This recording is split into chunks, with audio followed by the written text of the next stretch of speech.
Hello and welcome to SPMIS Academy. Today we will analyze important newspaper articles of 16th February 2024. Please note you can download the PDF version of today's newspaper analysis by clicking the link given in the comment section. This is the list of the topics that we will be covering from today's newspaper. The first article is about Supreme Court on Electoral Bond Scheme. This topic is important from our syllabus GS Paper 2 Indian Polity point of view. तो electoral bond scheme को हम लोग पहले भी वैसे देख चुके हैं, बट आज एक बार फिर से डिटेल में समझेंगे कि इलेक्टोरल बॉन्ड स्कीम है क्या, और फिर देखेंगे कि उसके अंदर क्या प्रॉब्लम्स रहे हैं जिस कारण से सुप्रीम कोर्ट ने उसको हाल फिलहाल में नल एंड वॉइड डिक्लेयर किया है। तो देखते हैं, सबसे पहले समझते हैं इलेक्टोरल बॉन्ड स्कीम। देखिए, हमारे देश के अंदर इलेक्शंस में जो सबसे बड़े चैलेंजेस होते हैं वो होते हैं money power and muscle power, both are interlinked. तो फ्री एंड फेयर इलेक्शंस ना होने के पीछे ऐसा नहीं है कि फ्री एंड फेयर इलेक्शंस नहीं होते हैं, पर थोड़े बहुत जो चैलेंजेस कभी कभार फ्री एंड फेयर इलेक्शंस के रास्ते में देखने को मिलते हैं वो होते हैं because of money power and muscle power. तो इसको रोकने के लिए, इसको कम करने के लिए सरकार ने एक इनिशिएटिव लिया जिसका नाम है electoral bond scheme. Electoral bond schemes को लाने के पीछे मुख्य गोल था कि वोट बाइंग को रोकना, इवन प्लेइंग फील्ड प्रोवाइड करना, माफिया पॉलिटिशियन नेक्सस को रोकना, यानी कि क्रिमिनलाइजेशन ऑफ पॉलिटिक्स को रोकना। तो क्रिमिनलाइजेशन ऑफ पॉलिटिक्स के पीछे एक बड़ा कारण है excessive flow of money power और ब्लैक मनी का होना। और ब्लैक मनी मेनली कैश के फॉर्म में होता है, और कैश के फॉर्म में ब्लैक मनी को रोकने के लिए, क्लास के फॉर्म में जो ब्लैक मनी है दैट, उसका इस्तेमाल इलेक्शंस में होने से रोकने के लिए सरकार लेकर के आई the concept of electoral bond scheme. ठीक है, देखिए, ब्लैक मनी मेनली कैश के फॉर्मेट में होगा, क्योंकि अगर बैंक्स में आप रखेंगे तो फिर पैन के थ्रू लिंक्ड होगा और आप ट्रैक कर लिए जाएंगे। तो कैश के फॉर्म में होता है ब्लैक मनी, और कैश का इस्तेमाल in electoral processes in form of donation to the political parties, उसको कम करने के लिए कि कैश में पॉलिटिकल पार्टीज को कोई डोनेशन ना कर पाए, इसको कम करने के लिए लाया गया है इलेक्टोरल बॉन्ड स्कीम। ये लाया गया था साल 2018 में ही as a result of a finance bill that was put in year 2017। तो एक और बात आपको समझनी चाहिए कि हमारे देश के अंदर या किसी भी लिबरल डेमोक्रेटिक कंट्री के अंदर each and every individual or organization is free to support the political party to which he or she wants to support।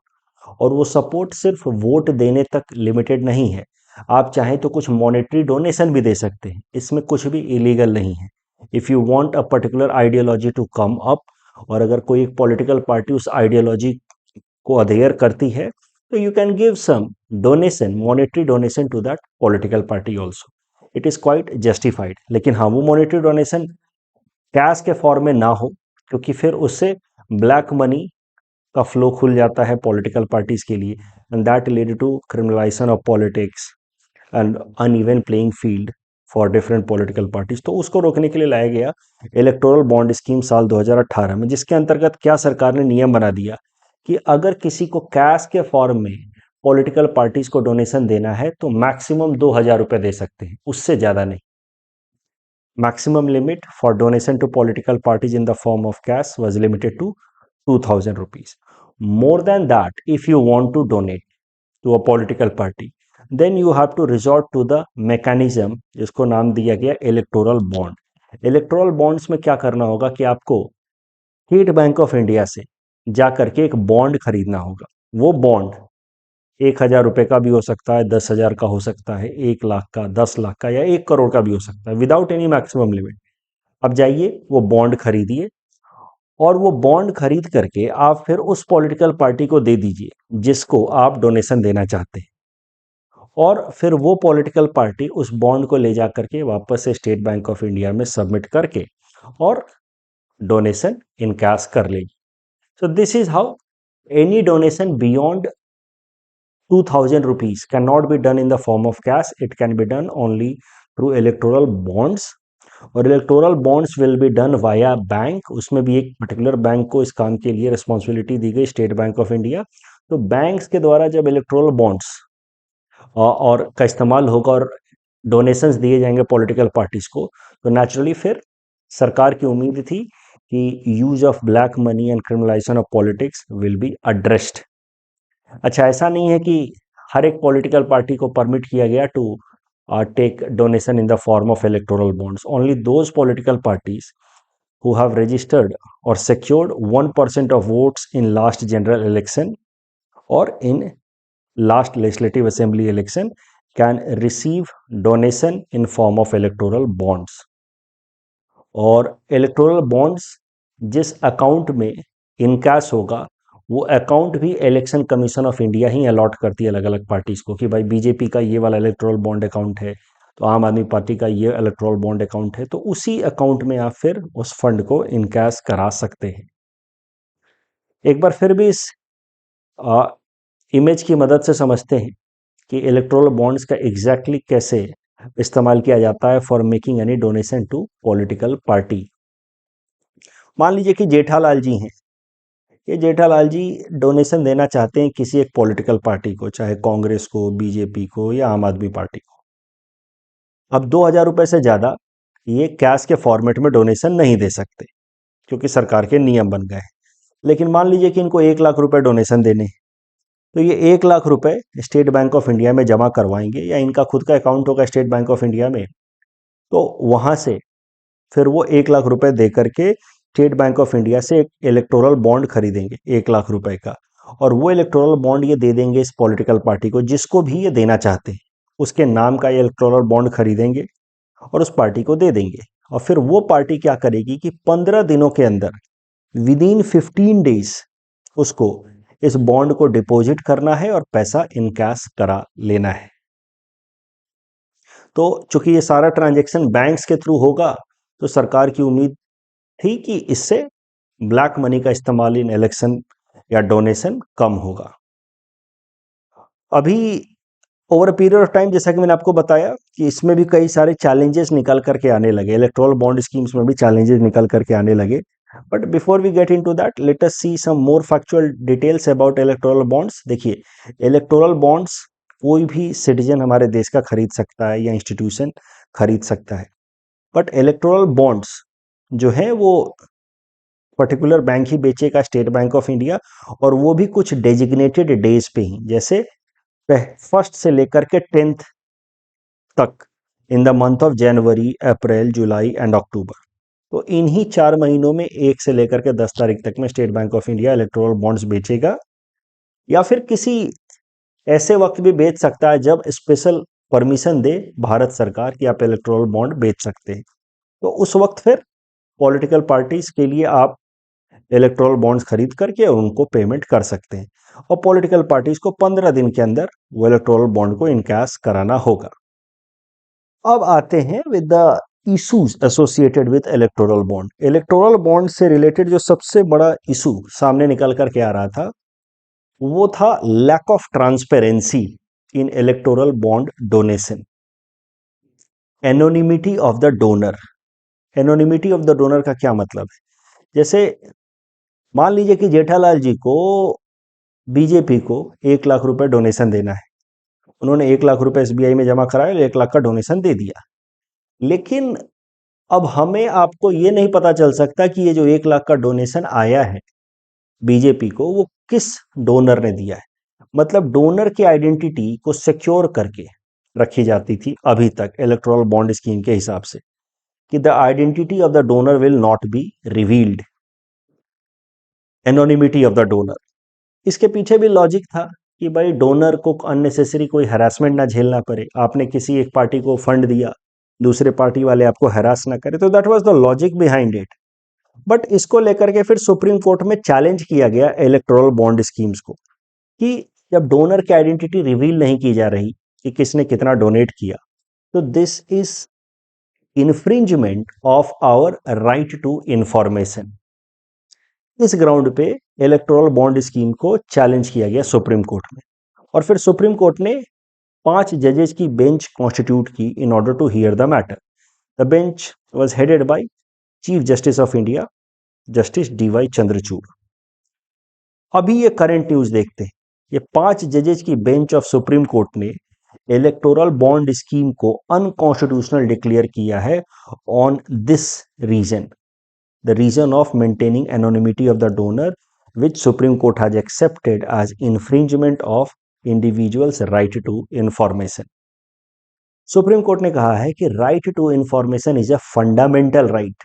ध्यान से समझिएगा, राइट टू इंफॉर्मेशन एक कानून भी है जो 2005 में लाया गया, बट उससे काफी पहले 1976 में सुप्रीम कोर्ट ने Raj Narain versus State of Uttar Pradesh में कहा कि right to information will be a fundamental right under article 19(1)(a) freedom of speech and expression. ये कैसे, क्या लॉजिक है इसके पीछे, वो भी समझिए। देखिए, article 19(1)(a) is freedom of speech and expression which is a fundamental right. लेकिन आपको बोलने का अधिकार है, ये आपका मौलिक अधिकार है या फंडामेंटल राइट है, but what will you speak, what opinion और expression will you hold, what speech will you give unless you are having accessibility to right information?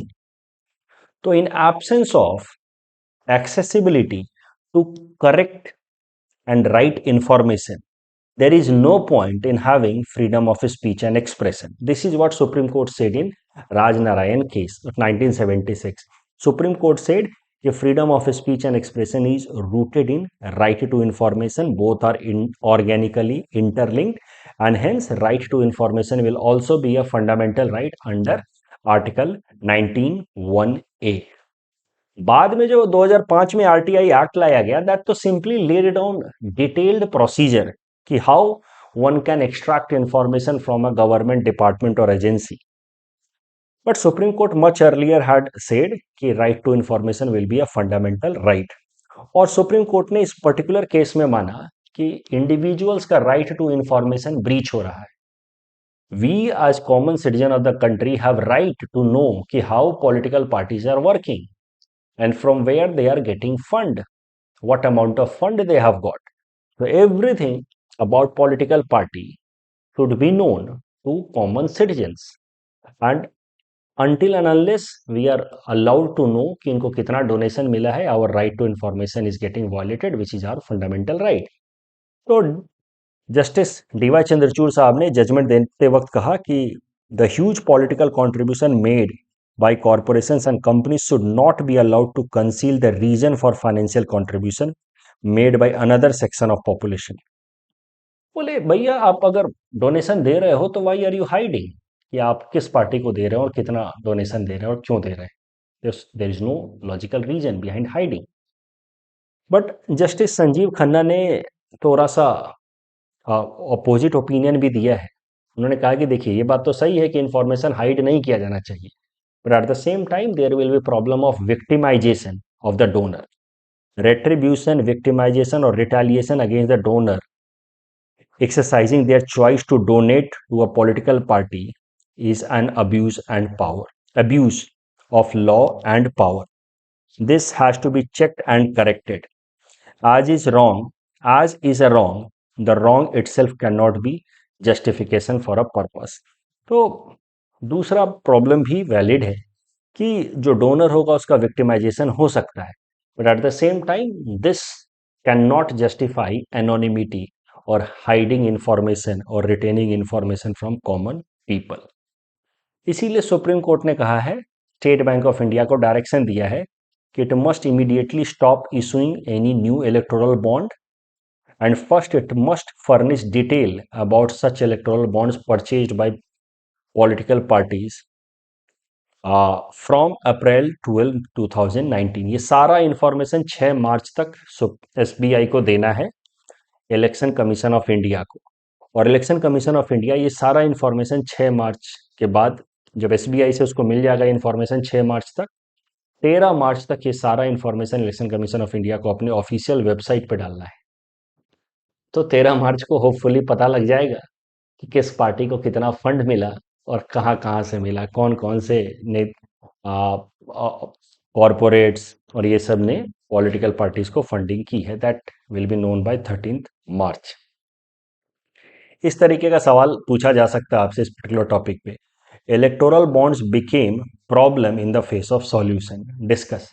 इसमें बेसिकली आपको पहले बताना होगा कि इलेक्टोरल बॉन्ड स्कीम्स का कॉन्सेप्ट लाया क्यों गया, the problem of criminalisation of politics, money power, muscle power, वो सब बताइए। उसके लिए लाया गया इलेक्टोरल बॉन्ड्स।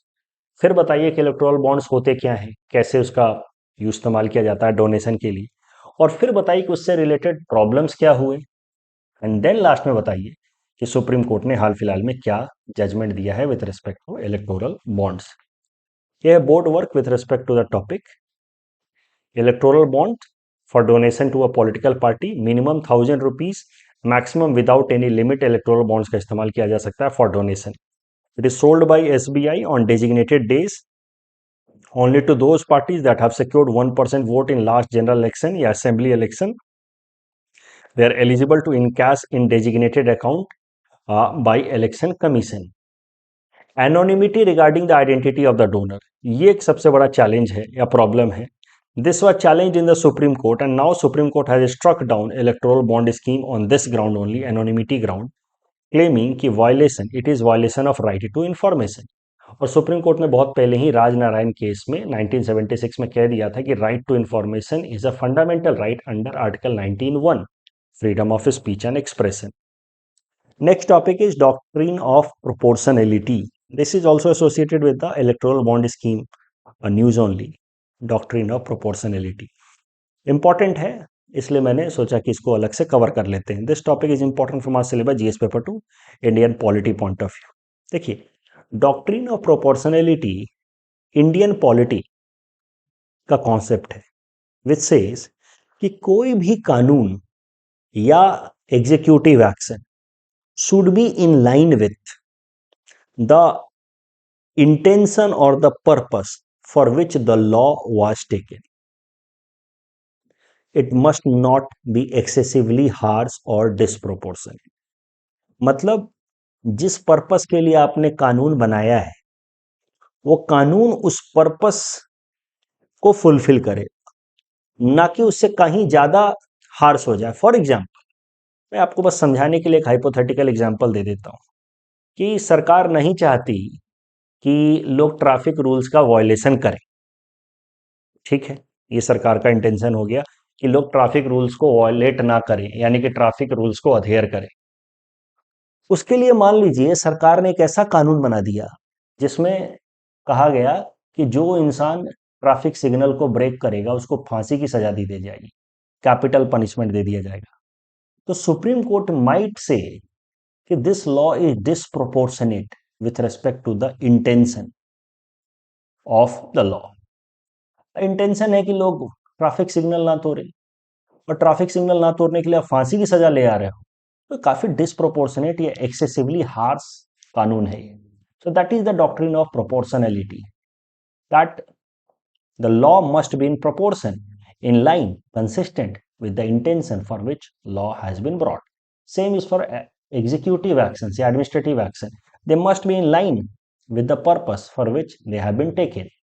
ये जो doctrine of proportionality है, that is very relevant with respect to Article 19(1) and Article 19(2). 19(1)(a) says freedom of speech and expression is there for us. But this freedom of speech and expression is subjected to certain reasonable restrictions that are mentioned in Article 19(2). The restrictions are security of state, relations with foreign states, public order, morality, decency, contempt of court, incitement of offense, sovereignty and integrity of nation. ये सारे reasonable restrictions. अब देखिए, अभी कोई भी जब कानून बनेगा जो हमारे freedom of speech and expression को लिमिट करता है, जैसे व्हाट्सएप के ऊपर आप पर्टिकुलर मैसेज, इस तरह के मैसेज को आप नहीं वॉयलेट कर फॉरवर्ड कर सकते, 5 लोगों से ज़्यादा फॉरवर्ड नहीं कर सकते, तो कहीं ना कहीं वो हमारे freedom of speech and expression के ऊपर रिस्ट्रिक्शन है. अभी वो रिस्ट्रिक्शन लाया गया अंडर आर्टिकल 19(2). अब now the supreme court will determine कि ये जो रिस्ट्रिक्शन लगाया गया है ये रीजनेबल है या नहीं, या दूसरे शब्दों में कहें तो प्रोपोर्शनल है या नहीं. डॉक्ट्रिन ऑफ प्रोपोर्शनलिटी का वो इस्तेमाल करेगी.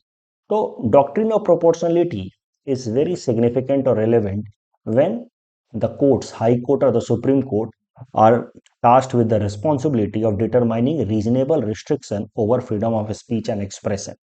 और वो जो रीजनेबल रिस्ट्रिक्शन सरकारें बनाती हैं कानून की मदद से, और उस कानून को फिर रिव्यू करते हैं हाई कोर्ट या सुप्रीम कोर्ट की ये कानून रीजनेबल है या नहीं, प्रोपोर्शनल है या नहीं.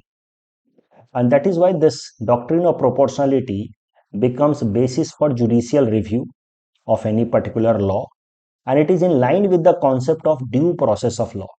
ड्यू प्रोसेस ऑफ लॉ का कॉन्सेप्ट आप जानते हैं, मेनका गांधी केस के बाद भारत के अंदर Indian polity adopted both procedure established by law as well as due process of law कि the law also must be fair. और ड्यू प्रोसेस ऑफ लॉ के लाइन में है concept of doctrine of proportionality. और मौजूदा जो electoral bond scheme को supreme court ने स्ट्राइक डाउन किया है, उन्होंने भी इसी ग्राउंड पे स्ट्राइक डाउन किया है कि ये जो इलेक्टोरल बॉन्ड स्कीम है ये disproportionately high amount of secrecy maintain कर रहा है विथ रेस्पेक्ट टू डोनर. तो it is more harsh as compare to the intention. और इसी कारण से सुप्रीम कोर्ट के 5 जजेस की बेंच ने इसको यूनानिमसली स्ट्रक डाउन किया है. इस कॉन्टेक्स्ट में सुप्रीम कोर्ट ने काफी इंपॉर्टेंट स्टेटमेंट रिलीज किया है. ये स्टेटमेंट आप रट ले तो आपके कहीं ना कहीं मेंस आंसर राइटिंग में काम आएगा. इसी पर्टिकुलर स्टेटमेंट के लिए मैं टॉपिक कवर कर रहा हूं. The court said that the state must demonstrate that it's actions is least restrictive. इसको रट लेना है कि कोर्ट ने कहा कि सरकार को जब भी कोई एक्शन ले हमारे लिबर्टी को रिस्ट्रिक्ट करने के लिए, फ्रीडम को रिस्ट्रिक्ट करने के लिए, तो उसको उस वक्त ये भी प्रूफ करना होगा, कहीं ना कहीं जस्टिफाई करना होगा कि ये मिनिमम रिस्ट्रिक्शन है, इससे कम पे काम नहीं चलता. तो लीस्ट रिस्ट्रिक्टिव एक्शंस लेने होंगे. यानी कि हमारा अधिकार जो है, लिबर्टी जो है, that is naturally available to us, and if the government has to put some restrictions over those liberty in order to ensure law and order in the society, that restrictions would be least. UPSC prelims 2023 में due process of law पे ये प्रश्न पूछा गया था. Please attempt this question and submit the answer in the comment section. तो doctrine of proportionality, a law or administrative action must not be excessively harsh or inconsistent with the intended goal. That can be the basis for judicial review and most relevant in case of finding reasonable restriction over freedom available under Article 19(1). Recently supreme court ने electoral bond scheme में doctrine of proportionality का इस्तेमाल करके electoral bond scheme को strike down किया, claiming that it is excessively high on restrictions over right to information. Supreme court ने कहा कि state's action should be least restrictive. The next topic is about Arunachal Pradesh attaining Har Ghar Jal target. तो थोड़ा background समझते हैं. देखिए, साल 2019 के 15 अगस्त यानी कि इंडिपेंडेंस डे स्पीच के दौरान हमारे प्रधानमंत्री जी ने लॉन्च किया एक नया स्कीम जिसका नाम है जल जीवन मिशन. तो जल जीवन मिशन पहले लॉन्च किया गया सिर्फ रूरल एरिया के लिए. उसमें टारगेट रखा गया कि रूरल एरियाज के अंदर जितने भी हाउस होल्ड्स हैं, लगभग 16 करोड़ हाउस होल्ड्स को functional house hold tap connections provide किए जाएंगे साल 2024 तक, यानी कि 5 सालों. टैगलाइन था हर घर जल. और ये जल जीवन मिशन रूरल एरियाज में 16 करोड़ परिवार को, यानी कि जितने भी रूरल हाउस होल्ड्स हैं लगभग 16 करोड़, उन सबको functional house hold tap connection दिया जाएगा 2024 तक, 5 सालों में. और इसको इंप्लीमेंट करने की जिम्मेदारी दी गई मिनिस्ट्री ऑफ जल शक्ति को. बाद में ये जल जीवन मिशन के अंतर्गत एक दूसरा कंपोनेंट भी आया, जल जीवन मिशन अर्बन. इसको प्रपोज किया housing, ministry of housing and urban affairs ने, with the aim of providing piped water supply to the households in urban areas. And this Jal Jeevan Mission Urban is in line with SDG number 6. But we are now going to focus on this Jal Jeevan Mission Rural, which was the original scheme. कि 16 crore rural households को functional household tap connection. इसको implement करने के लिए कई सारे processes अपनाए गए. ग्राम पंचायत और ग्राम सभा को मेन जिम्मेदारी दी गई. ग्राम पंचायत लेवल पे 3 लाख से ज़्यादा पानी समितिज बनाई गई, मतलब special body, special committee only for the purpose of implementing जल जीवन मिशन. विमेन को मेनली मेंबर बनाया गया पानी समितिज का. उनको ट्रेन किया गया ताकि वो इस बात को ट्रैक कर पाए कि पानी का जो कनेक्शन दिया जा रहा है वो प्रॉपर है, उससे जो पानी आ रहा है वो एक पर्टिकुलर क्वालिटी को मीट कर रहा है कि नहीं. तो उसके लिए विमेन की ट्रेनिंग कराई गई, विमेन को टेस्टिंग किट दिया गया ताकि वो वाटर की क्वालिटी को टेस्ट कर पाए.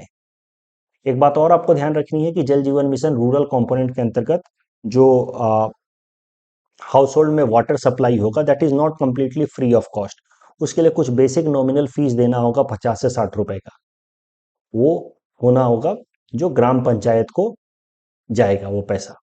तो टैप कनेक्शन के लिए every household has to pay some nominal monthly fee of about ₹50 to ₹60 to make the gram panchayat accountable to the household. भाई जब पैसा दोगे तो फिर किसी दिन अगर पानी नहीं आएगा, मेन पर्पस क्या है, 50 से 60 रुपया है तो नॉमिनल अमाउंट, लेकिन कुछ भी पैसा देंगे उससे ग्राम पंचायत विल रिमेन अकाउंटेबल कि पैसा ले रहे हो तो पानी का सप्लाई आते रहना चाहिए। 50 to 60 रुपीज मंथली फीस रखा गया है। जल जीवन मिशन का सबसे इंपॉर्टेंट बेनिफिट क्या है कि रूरल एरियाज में जो चाइल्ड मोर्टेलिटी है उसको ये एड्रेस कर पाएगा, क्योंकि चाइल्ड मोर्टेलिटी के पीछे सबसे बड़ा कारण रूरल एरियाज में है डायरिया, और डायरिया होता है mainly because of polluted water के कंजम्पशन से। तो diarrhoea, intestinal worms are inter related and that mainly happens because of consumption of poor quality of water. उसके साथ ही साथ वीमेन के अंदर जो न्यूट्रिशनल प्रॉब्लम्स देखे जाते हैं, स्पेशली एनीमिया का प्रॉब्लम देखा जाता है, उसमें भी कहीं ना कहीं poor quality of water is responsible, क्योंकि उससे कैसा है डाइजेशन खराब हो जाता है और फिर न्यूट्रिशन को एब्जॉर्ब करने की कैपेसिटी खराब हो जाती है वीमेन की। तो वो भी एड्रेस किया जा सकेगा विथ हेल्प ऑफ जल Jeevan mission.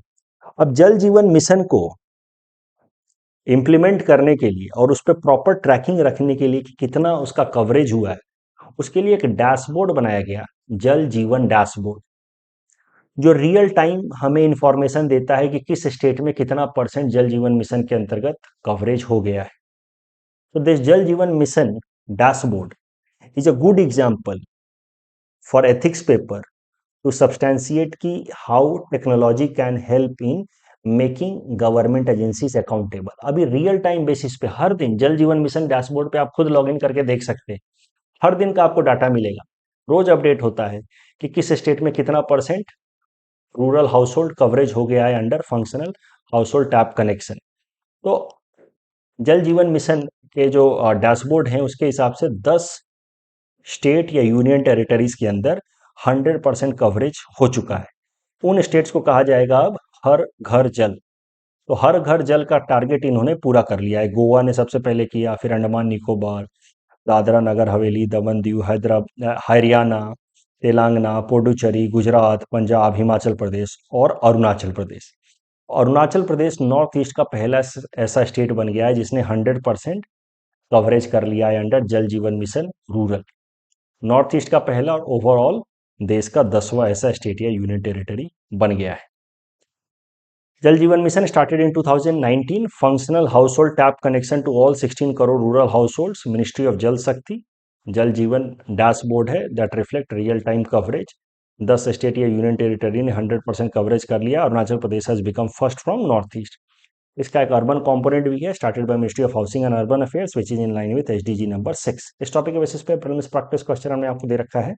Please attempt this question and submit the answer in the comment section. The next article is about semiconductor plant in Assam. This topic is important from our syllabus GS paper 5 Assam issues point of view.